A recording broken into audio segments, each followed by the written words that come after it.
Hello friends, कैसे हो आप सभी। तो आज की इस वीडियो में हम डिस्कस करेंगे अपना एक क्वेश्चन जो कि रिलेटेड आपका यूपीएससी के क्वेश्चन से, जो कि यूपीएससी जून 2024 में प्री का एग्जाम हुआ था उसके ऊपर डिपेंड क्वेश्चन कर रहे हैं। और हम हर वीडियो में क्वेश्चंस के साथ क्या करते हैं, आने वाले जो भी आपके कम्पिटिटिव एग्जाम है उसे मतलब उसके अकॉर्डिंग हम हर एक वो जीके के नॉलेज जानने की कोशिश करते हैं जो किसी न किसी एग्जाम में आई है या फिर एग्जाम में आपके लिए इम्पोर्टेंट हो सकते हैं। ठीक है। तो हर एक क्वेश्चन का मोटो यही है कि मतलब क्वेश्चन अगर आपको समझ नहीं आता कोई बात नहीं, लेकिन आप जो हो ना उसके रिलेटेड नॉलेज आप पढ़ सकते हो। मैं एक एक पॉइंट आपके लिए लेकर आ रहा हूँ। ठीक है।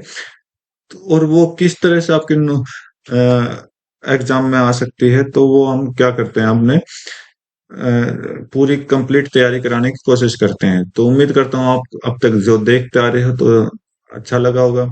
राइट। तो आज का कोई रैंडम क्वेश्चन हमने उठाया है। बोला कि यूनेस्को हेरिटेज से है। ठीक है। World heritage site, UNESCO.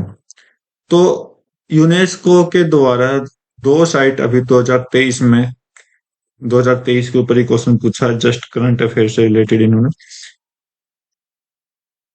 2023 में दो हेरिटेज साइट बनाई गई इंडिया के अंदर, तो वो कौन कौन सी है। वैसे चार हैं, इन चार में से देखते हैं कौन सी नहीं बनाई गई तो और कौन सी बनाई गई है। राइट। तो भाई, जितना मुझे याद है, जो जितना मैंने पढ़ रखा है कि रानी की वाव तो बनाया है 2014 में। ठीक है। राइट। और महाबोधि टेम्पल जो कि बोध गया के अंदर है, ये आपका बना था 2002 में। तो ये दो तो गलत हो गई। अब बात हो रहेगी दो की। तो ये बाकी बचे हुए दो 2023 में आपकी यूनेस्को हेरिटेज साइट बनी है, तो इसका मतलब आपका जो आंसर जाएगा ओनली टू के साथ जाएगा। ठीक है। जस्ट फैक्चुअल क्वेश्चन था। तो आप इस तरह से भी याद कर सकते थे कि जो आपने नहीं पढ़ रखा वो शायद करंट अफेयर का हो। ठीक है। तो ये चीज तो आपको पता लग गई। जैसे मैंने रानी की वो को पढ़ा, तो यहाँ पर मुझे कुछ पॉइंट आया कि रानी की वाव जो इमेज है वो आपके किसी करेंसी नोट पर है, आपके इंडियन करेंसी नोट पर है। कौन से नोट पर है? 100 रुपए के करेंसी नोट पर है। ठीक है। अब बात कर लेते हैं रुपए के बारे में। ठीक है। तो 100 रुपए के करेंसी नोट पे तो आपको रानी की वाव मिल गई जो कि पटना के अंदर है। ठीक है। अब बात कर लेते हैं, हम हर एक करेंसी नोट को ले लेते हैं। तो पहले जो करेंसी नोट होगा 10 रुपए का, 10 रुपए पे कौन सा होगा? सन टेम्पल होगा आपका, सन टेम्पल होगा, याद रखना ना। सन टेम्पल जो कि कोणार्क के अंदर उड़ीसा में है। ठीक है। आगे 20 रुपए का, 20 रुपए के नोट पर आपको मिल जाएंगी एलोरे गुफाएं, एलोरे, एलोरा सॉरी एलोरा गुफाएं। ठीक है। एलोरा केव, जो कि आपका कहाँ मिलेगी? महाराष्ट्र में। ठीक है। अगला नोट आ जाता 50 रुपए। 50 रुपए के पे कौन सा मिलेगा? एक स्टोन मिलता है आपका। ठीक है। अगर आप अच्छे से देख पाओगे तो स्टोन मिलता है, स्टोन। हेम्पी, एमपी के अंदर एक स्टोन है। एमपी कहाँ पर? आपका कर्नाटक में है। ठीक है। इसके बाद आपका 100 रुपए के बाद आपका 200 रुपए का मिलता है। 200 रुपए का, 200 रुपए पे आपकी किस चीज का मिल जाएगा? सांची स्तूप मिल जाएगा आपको। सांची स्तूपा मिल जाएगा, स्तूपा मिल जाएगा, जो कि आपका कहाँ पर है? मध्य प्रदेश में है। ठीक है। और एक लास्ट है आपको 500 रुपए का। 500 रुपए का पे किसकी साइन मिलेगी आपको? रेड फोर्ट का नाम, रेड फोर्ट आपको मिल जाएगा जो कि दिल्ली के अंदर है, लाल किला। ठीक है। तो फिर देख लो। उम्मीद करता हूँ आपको ये टॉपिक अच्छा लगा होगा। 10 रुपए पे आपका सन टेम्पल है, 20 रुपए पे आपका अलोरा की गुफाएं हैं, 50 रुपए पर आपका हम्पी का दृश्य मिल जाएगा, 100 रुपए पर आपकी रानी की वो का डिजाइन है, 200 रुपए पर आपके सांची स्तूपा है, और 500 रुपए पर आपका रेड फोर्ट है। ठीक है। इनकी जगह याद रख लेना ताकि आपके आने वाले किसी भी एग्जाम के लिए भी इंपॉर्टेंट हो सकती है। तो इसका ये तो आप समझ गए होंगे। बाकी क्वेश्चन आपको आ गया होगा। इस क्वेश्चन के अकॉर्डिंग हम क्या क्या मेन टॉपिक लेकर आए ताकि आपके आने वाले एग्जाम में आपको इम्पोर्टेंट रहे। तो चलो देखते हैं। बोला कि यूनेस्को सबसे बड़ी संस्था यूनेस्को है, तो यूनेस्को के बारे में थोड़ा बहुत जानेंगे। शांति निकेतन, ये क्या चीज है? रानी की वो क्या चीज है? स्क्रेड अनसेबल ऑफ होयासाल्स, सेकेंड हैंडसेबल क्या है कि होया साल्स के कुछ डरावनी चीन है, वो उसके बारे में जानेंगे। वैसे यहाँ पर होया साल्स टेम्पल है, ये आपका टेम्पल है, ठीक है, इसके बारे में अच्छे से डिस्कस करेंगे। महाबुद्धि टेम्पल, महाबुद्धि टेम्पल के बारे में डिस्कस करेंगे। चलो अपना स्टार्टिंग करते हैं यूनेस्को से। यूनेस्को की फुल फॉर्म आ चुकी है, United Nation Educational Scientific and Cultural Organization, ठीक है, ये यूनेस्को है। इस्टेब्लिश कब हुआ था? 1945 में ये हुआ था, 16 नवंबर 1945 में। ओके, पेरिस फ्रांस में इसका हेडक्वार्टर मिल जाएगा। ऑब्जेक्टिव की बात कर ले तो इसका ऑब्जेक्टिव क्या? शांति बनाए रखना, सुरक्षा देना, पूरे के पूरे इंटरनेशनल, पूरी दुनिया में एजुकेशन के रूप में, साइंस के रूप में, कल्चर के रूप में, कम्युनिकेशन के रूप में, ठीक है। इसके की फंक्शन के बारे में जान लेते हैं। International standard and norms, education, science, culture and communication में क्या करते हैं? कुछ नॉर्म्स लिखते हैं, कंडीशंस होते हैं, ठीक है। प्रमोट करता है क्या? इन्हीं फील्ड को प्रमोट करता है। इन्हीं फील्ड की क्या है? ताकत है। किस किस के बीच में? नेशन और सोसाइटी के बीच में। एडवोकेट करता है freedom of expression and fundamental human right को, ये मतलब एडवोकेट करता है, पहचान कराता है, ठीक है। मेजर प्रोग्राम की बात कर लेते हैं तो वर्ल्ड हेरिटेज साइट, यहाँ पर वर्ल्ड हेरिटेज साइट ये आपको बताता है कि ये वर्ल्ड हेरिटेज साइट है, ठीक है। किसके ऊपर? कल्चरल और नेचुरल हेरिटेज साइट के ऊपर। एजुकेशन फॉर ऑल बोला गया है, एजुकेशन को पहुंचाना, इक्विटेबल क्वालिटी एजुकेशन देना, ठीक है। मैन एंड बायोस्फीयर के बारे में पता लगाना, तो sustainable develop through the conservation of biodiversity. Biodiversity क्या है? जो भी जो भी मैन के अलावा जो भी और भी जानवर हैं, पशु हैं, पेड़ हैं, जो भी हैं, उनको उनको भी प्रमोट करना, ठीक है। इंटरनेशनल जियो साइंस और जियो पार्क प्रोग्राम, तो इंटरनेशनल जियो साइंस और जियो पार्क प्रोग्राम क्या, सॉरी प्रोग्राम क्या है? Geological science and sustainable use of natural resources. तो जियो पार्क का मतलब, जियो साइंस का मतलब क्या है? कहीं ना कहीं हमारी नेचर से बात की गई है, ठीक है। आगे देखते हैं। इंडिया एंड यूनेस्को, तो इंडिया जो मेंबर बना यूनेस्को का 1946 में, मतलब अगले साल, ठीक है। तो कुछ इंडियन साइट हैं जो कि यूनेस्को वर्ल्ड हेरिटेज साइट का साइट में है। जैसा आपका ताजमहल हो गया, रेड महल हो गया, सुंदरबन नेशनल पार्क हो गया जो कि बांग्लादेश में है। एक्टिव पार्टिसिपेशन यूनेस्को की एजुकेशन और कल्चर प्रोग्राम में भी इंडिया इसमें साथ दे रहा है। यूनेस्को स्ट्रक्चर की बात कर लेते हैं। जनरल कॉन्फ्रेंस, तो जनरल कॉन्फ्रेंस में क्या होता है कि जितने भी देश ने मेंबर्स ले रखे हैं, सारे देश आने चाहिए, स्टेट होने चाहिए, और मीट करते हैं हर एक 2 साल में, अपनी खुद की ऑर्गेनाइजेशन के बारे में बताते हैं और प्रोग्राम उसके ऊपर और भी अच्छा प्रोग्राम करने की कोशिश करते हैं। एग्जीक्यूटिव बोर्ड बोला गया है, यूनेस्को की रिस्पॉन्सिबल लेता है अपने काम का, और जनरल कॉन्फ्रेंस इलेक्ट करवाता है कि कहाँ होनी चाहिए। सेक्रेटेरिएट की बात कर लेते हैं तो इसका डायरेक्टर जनरल हेड है, इसके डिसीजन लेते हैं जनरल कॉन्फ्रेंस में और एग्जीक्यूटिव बोर्ड में, ठीक है। डायरेक्टर जनरल कौन है आज के टाइम? जो डायरेक्टर जनरल है, ओड्रे एजोले। ओड्रे एजोले इसके डायरेक्टर जनरल है, जो कि 2017 से कंटिन्यू चल रहे हैं, ठीक है। की इनिशिएटिव की बात कर लेते हैं तो ग्लोबल मॉनिटरिंग रिपोर्ट करता है एजुकेशन पर, ठीक है। मेमोरी करता है वर्ल्ड प्रोग्राम की, ठीक है। वर्ल्ड प्रोग्राम में मेमोरी करता है ताकि आपकी हेरिटेज साइट वगैरह को पहचान कराता है, ठीक है। बोला कि UNESCO and sustainable development goal, SDG. अब बोला कि एसडीजी क्या है? एसडीजी फॉर एक क्वालिटी एजुकेशन के रूप में माना गया है, और प्रोग्राम और इनिशिएटिव के थ्रू दूसरों को सपोर्ट करता है, ठीक है। चैलेंजेस की बात कर लेते हैं। पॉलिटिकल इन्फ्लुएंस यहाँ पर देखने को मिल जाएगा, राजनीति तो सब जगह होती है। और फंडिंग कांस्टेंट, मतलब कि कोई ना कोई देश इसको फंडिंग करता है। मतलब काम कैसे करता है? रुपये, कुछ रुपये लेता है, फंडिंग करवाता है, ठीक है। Balance cultural diversity with global standard, global मतलब दुनियादारी को बढ़ते, दुनियादारी की सोच को बढ़ते मतलब नेगेटिव पॉइंट यहाँ पर बोला गया है कि उनकी जो कल्चरल पे बात आ जाती है तो वो क्या होता है, बैलेंस हो जाता है कि उनको बैलेंस करना बहुत मजबूत, बहुत ही खतरनाक काम हो जाता है। एड्रेस करता नहीं हो ग्लोबल इशू, मतलब एक एक को ठीक करते हैं तो एक और नहीं आ जाती है, जैसे कि डिजिटल एजुकेशन हो गया और क्लाइमेट चेंज इम्पैक्ट यहाँ पर आपको देखने को मिल जाएगा, ठीक है। राइट। तो ये था अपने यूनेस्को के बारे में, उम्मीद करता हूँ आपको अच्छे से समझ आया होगा, ठीक है।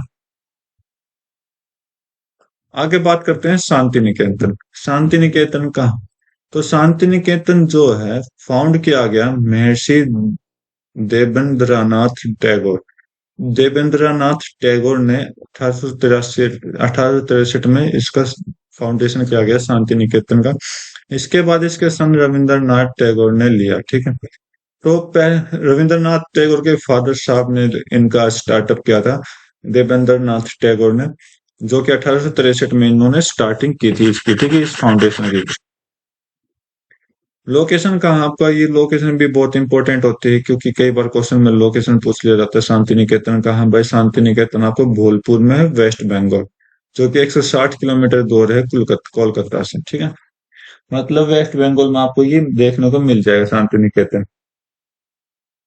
विश्व भारती यूनिवर्सिटी, तो रविंद्रनाथ टैगोर ने स्टेब्लिश की विश्व भारती यूनिवर्सिटी 1921 में, कहाँ पर, शांति निकेतन के अंदर ही, ठीक है। जो कि किसका सेंटर है, cultural exchange between east and west का, मतलब कि वहां पर क्या सिखाया जाता है आपको, कल्चर सिखाया जाता है, ठीक है।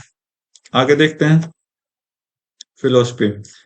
फिलोसफी के बारे में बात करते हैं तो institute follow the principle of learning in harmony with nature. ये क्या करते हैं, प्रकृति के साथ सीख कुछ, प्रकृति के साथ एक अच्छी चीजें सीखने को ये अपने आप को फॉलो करते थे वहां पर। होलिस्टिक एजुकेशन वहां पर देने की बात करते थे, एकेडमिक, आर्ट और नेचर के ऊपर, ठीक है। एजुकेशन सिस्टम की बात कर लेते हैं। शांति निकेतन इंट्रोड्यूस करता ओपन एयर एजुकेशन, मतलब कोई कमरे वहां पर देखने को नहीं मिलेंगे, ठीक है। जहां पर क्लास क्या थी, held outdoor under the tree, पेड़ के नीचे क्लासेस चलती थी। Approach intent to break away from traditional classroom based education, ठीक है। तो वो क्या करते थे, तो आजकल टाइम जो एजुकेशन सिस्टम चल रहा है क्लासरूम के अंदर उन सबसे दूर रहने की बात कर रहे थे। कल्चरल हब के बारे में बात कर लेते हैं। एक मेजर सेंटर था वहां पर आर्ट को प्रमोट करने का, लिटरेचर और म्यूजिक को, ठीक है, इनको प्रमोट करने का एक बहुत ही बड़ा सेंटर वहां पर बताया है। तो मैनी नोटेबल आर्टिस्ट, पोएट और intellectual have been associated with Shantiniketan, मतलब जितने भी बड़े बड़े आर्टिस्ट, पोएट और जो भी कलाकार है ना, वो ज्यादातर क्या हो गए, शांति निकेतन से निकल के आए हैं, ठीक है। अब बात कर लेते हैं इन्फ्लुएंस ऑफ टैगोर। तो रविंद्रनाथ टैगोर ने बनाया तो टैगोर ने अपनी पहचान भी बनाई हुई है। तो इन्फ्लुएंस करता है टैगोर जी सर्कुल कैरिकुलम को, include his philosophy of universal humanism, creativity and integration of global cultural values, मतलब इंसानियत, बनावट और जो कि पूरी दुनिया में जितना भी कल्चर है उसको एक साथ लेकर चलना हो, ठीक है। यूनेस्को वर्ल्ड हेरिटेज साइट कब बनाई थी, जुलाई 2023 में, ये लो, एक साल पहले ही आपको वर्ल्ड हेरिटेज साइट बनाई थी, ठीक है। शांति निकेतन को यूनेस्को वर्ल्ड हेरिटेज साइट बनाया गया किसके आधार पर, कल्चर और एजुकेशन के आधार पर। यूनिवर्सिटी है, यूनिवर्सिटी में क्या होता है, एक एजुकेशन होता है और वहां के लोग कैसा क्या करवाते हैं, एक कल्चर दिखाते हैं। तो इस वजह से क्या हो गया, शांति निकेतन को भी यहाँ पर वर्ल्ड हेरिटेज साइट का प्रमाण मिल चुका है 2023 में, जुलाई 2023 में, ठीक है। फेस्टिवल, फेस्टिवल कैसा मनाते हैं शांति निकेतन वाले, शांति निकेतन बोलते हैं कि वाइब्रेट सेलिब्रेशन ऑफ फेस्टिवल्स, जैसे कि पोष मेला, बसंत उत्सव, जो कि होली होते हैं, पोष मेला, पोष मेला क्या होता है, अब वहां का कोई प्रसिद्ध होगा, रविंद्र जयंती, रविंद्रनाथ देवेंद्रनाथ टैगोर ने बनाया तो इसका मतलब रविंद्र जयंती मिलेगी, जो कि अट्रैक्ट करता है विजिटर को पूरी की पूरी दुनिया से। नोटेबल एल्यूमिनी, मतलब कुछ पहचान भी है एल्यूमिनी, देखो क्या क्या है। Many prominent personalities include Nobel laureate Amartya Sen, filmmaker Satyajit Ray, numerous artists और scholars. नोबल लेरेट का मतलब क्या होता है? लेखक, ठीक है। लेखक जो कि हमारी अमर्त्य सेन है, वो यहाँ से है। फिल्म मेकर सत्यजीत रे भी आपको वहां से मिल जाएंगे, और आर्टिस्ट स्कॉलर भी आपको यहीं से देखने को मिल जाएंगे, ठीक है। तो ये थे शांति निकेतन के बारे में कुछ छोटा सा टॉपिक। उम्मीद करता हूँ आपको अच्छे से समझ आ रहा होगा, ठीक है। आगे देखते हैं रानी की वाव। रानी की वाव कहाँ है? पटना में है। ये ऑलरेडी हम पढ़ चुके हैं। ये आपका पटना भाई, पटना, ठीक है। जो कि इंडियन स्टेट। अरे अच्छा अच्छा अच्छा, मैं भी देख, अच्छा हुआ कि आपके साथ मैं भी पढ़ने लगा। पठन है ये। पठन कहाँ पर है? गुजरात के अंदर है, ठीक है। हिस्ट्रिकल सिग्निफिकेंस के बारे में बात कर लेता हूँ। तो ये 11th सेंचुरी एडी में बनाया गया था, क्वीन उदयमती की याद में उसके हस्बैंड ने, जो कि किंग भीम देव वन था। तो ये लोकेशन आपका आ चुका है कि रानी की वाव किसने बनाया? भीम देव फर्स्ट ने बनाया। किसकी याद में बनाया? अपनी रानी की याद में बनाया। कौन थी उसकी रानी? उदयमती थी, ठीक है। जो कि आपका किस डेंसिटी का राजा था? सोलंकी डेंसिटी का राजा था, ठीक है। सोलंकी डेंसिटी का राजा था। आर्किटेक्चरल स्टाइल देखते हैं। स्टेप वेल, कुछ स्टेप वेल एग्जाम्पल है, जो कि म्यारू गुर्जा गुर्जारा आर्टिकल्चर स्टाइल है। It's intricate carving and detail sculpting. इसकी कर्व के बारे में और कुछ चित्रकारी के बारे में इसको जाना जाता है, ठीक है, रानी की वाव की। आगे देखो, यूनेस्को वर्ल्ड हेरिटेज साइट। ये साइट कब बनी थी? 2014 में बनी थी। मैंने गलत बता दिया? I think so. 13 number page पर आए हैं, ठीक। तो 2014 में बनी थी, ठीक है भाई। मैं सोचा 2002 नहीं बता दिया मैंने कभी। अपनी कल्चरल सिग्निफिकेंस और आर्टिकल्चर एक्सीलेंस के लिए ये हेरिटेज साइट का इन्होंने प्रमाण लिया अपना 2014 के अंदर। डिजाइन और स्ट्रक्चर की बात कर लेते हैं। इन्वर्टेड टेम्पल है, मतलब उल्टे टेम्पल आपको देखने को मिल जाएंगे। सेंसिटिविटी ऑफ वाटर, वाटर का आपको यहाँ पर देखने को मिलेगा, वाटर देखने को मिलेगा, जो कि 64 मीटर लंबा और 20 मीटर चौड़ा और 27 मीटर गहरा यहाँ पर तालाब है, ठीक है। स्कल्पचर कर्विंग की बात कर लेते हैं। स्टेप वेल जो है, स्टेप वेल मतलब कि कुएं, जो कि कुआ है। ओवर 500 प्रिंसिपल स्कल्पचर यहाँ पर देखने में, मतलब कुएं में इतनी चित्रकारी बना दिया। 8,000 माइनर वंस, मतलब छोटे छोटे तो बहुत ज्यादा है, 1000 है। डेपिसिट हिंदू डाइटी, हिंदू, जो कि हिंदू रीति रिवाज है, हिंदू डाइटीज है, उसके बारे में बताया गया। रिलीजियस मोटिफाई और सेकुलर इमेजरी के बारे में बताया गया। मतलब ज्यादातर आप ये देख सकते हो कि इस धर्म के बारे में ज्यादा जागरूक किया गया है यहाँ तक। आगे बात करते हैं, तो आगे देखो, हाइड्रोलॉजिकल इंजीनियरिंग। हाइड्रोलॉजिकल इंजीनियरिंग क्या है? पानी से जो मैनेज किया जाता है उसको किया जाता है। तो आर्टिकल्चरल ब्यूटी के बारे में बात करते हैं। जानू की वाव जो है एक्सीलेंट एग्जाम्पल है किसका? एंशियंट वाटर मैनेजमेंट सिस्टम का, ठीक है। तो हाइड्रो का मतलब क्या हो गया? वाटर हो गया। वाटर के ऊपर ही ये डिपेंड करता है, ठीक है। जो कि जाना जाता है सोफिस्टिकेटेड इंजीनियरिंग स्किल के, उस टाइम के इंजीनियर की स्किल मानी जाती है।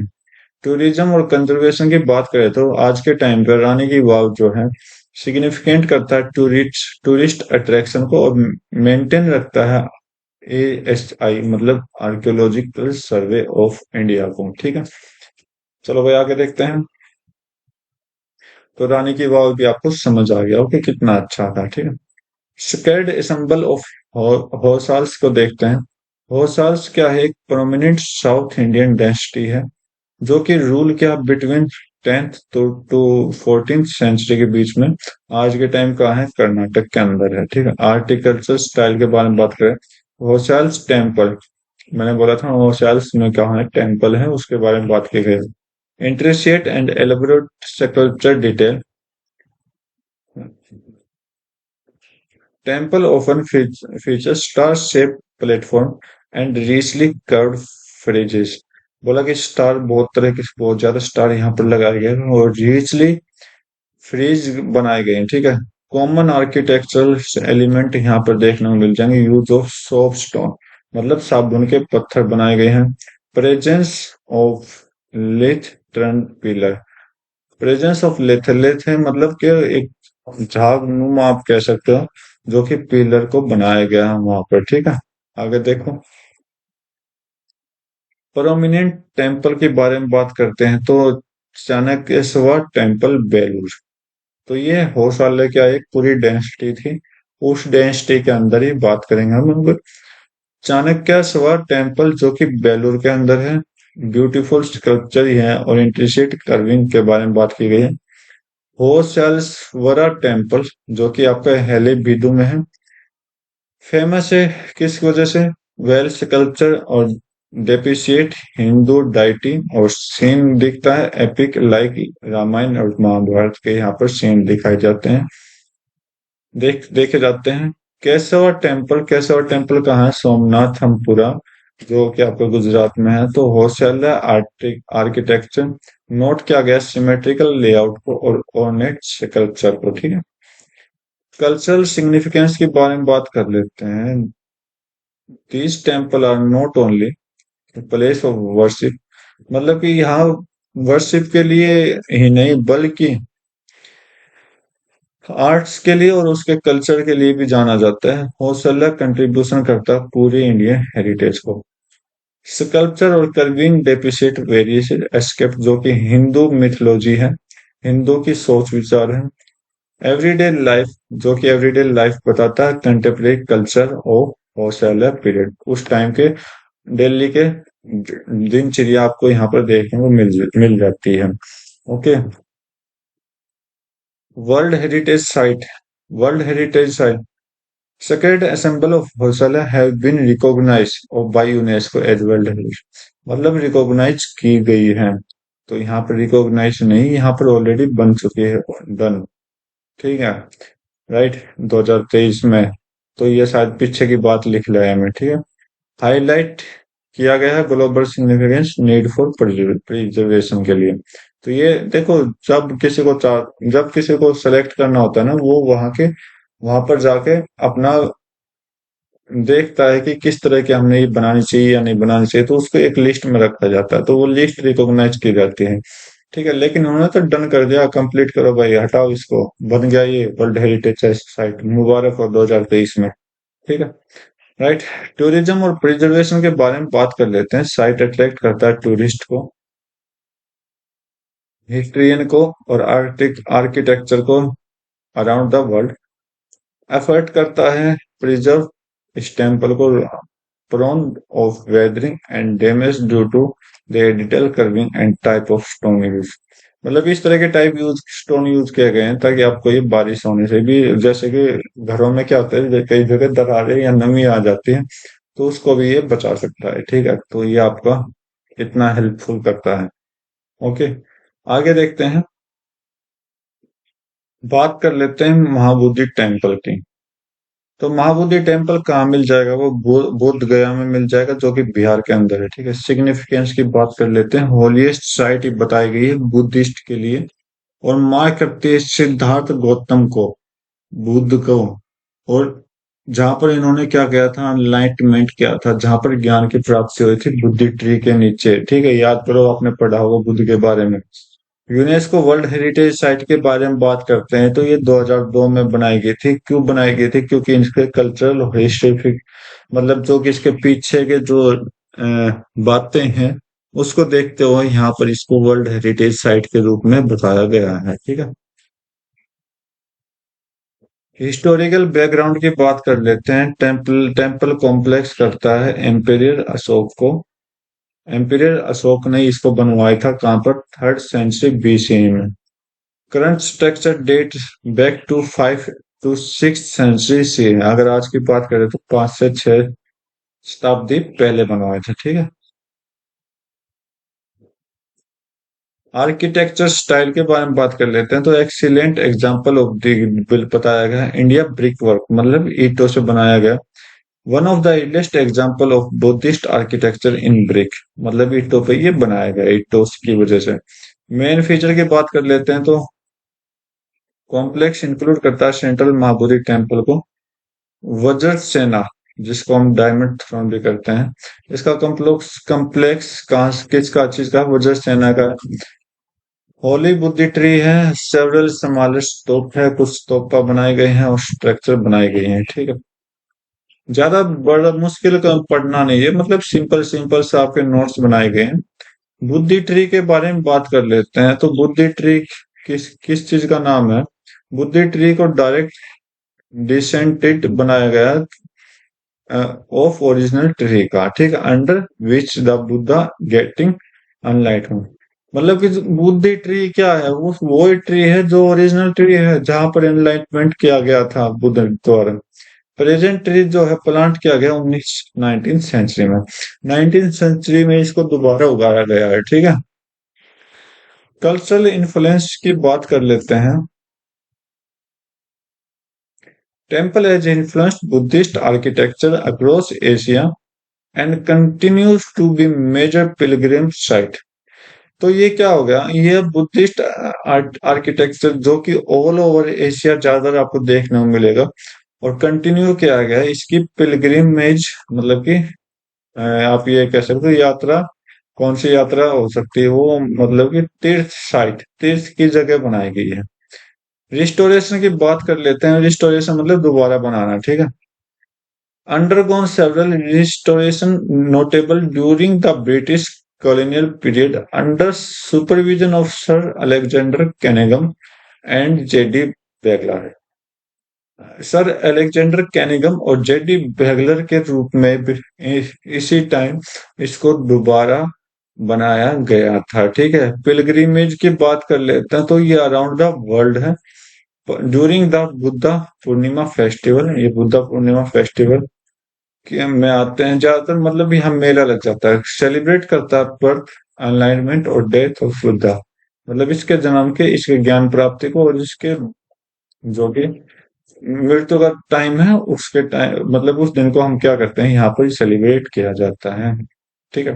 तो ये था आज का टॉपिक कंप्लीट और उम्मीद करता हूँ आपको हर एक पॉइंट अच्छे से समझ आएगा। तो आज की वीडियो में बस इतना रखते हैं, मिलते हैं अपनी नई वीडियो में नई क्वेश्चन के साथ, तब तक के लिए thank you, have a nice day, जय हिंद।